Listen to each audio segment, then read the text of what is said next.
начинаем новое путешествие на лягушку и водопады. В часе езды от города Корсакова, в поселке Весточка, есть туристическая тропа к месту силы. Чтобы дойти до Останца, нужно подниматься по сопке и по тропе мудрости. И вот в скором времени на высоте птичьего полета будет открываться вид с каменной плитой, которая символизирует мудрость и силу этого острова.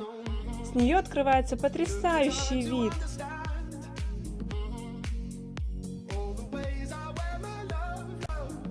Вот и я, конечно, как без меня. Есть поверье, что если положить монетку в скалу, засунуть за голову, то обязательно ваше желание сбудется.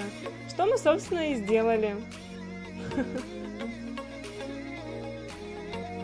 Дальше нас ждал спуск вниз.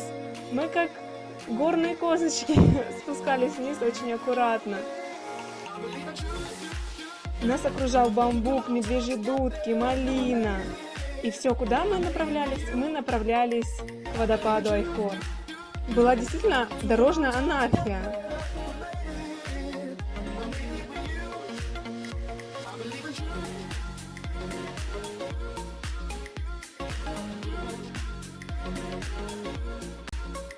Вскоре открылся безумно красивый вид с водопада. Мы даже умудрились попить там воды. И, конечно, как без моих безумных попутчиков, которые решили искупаться.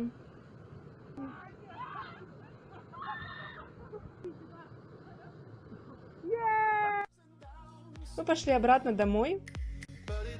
Действительно, это место мистическое, и духи, видимо, не разрешили мне снимать видео, потому что многие кадры с безумно потрясающими видами, пейзажами и нашими переправами не заснялись.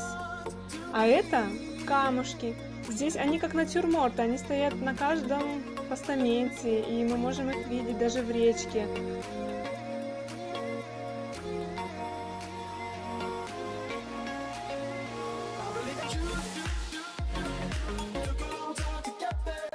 И мы решили так же сделать, поставив свои камушки.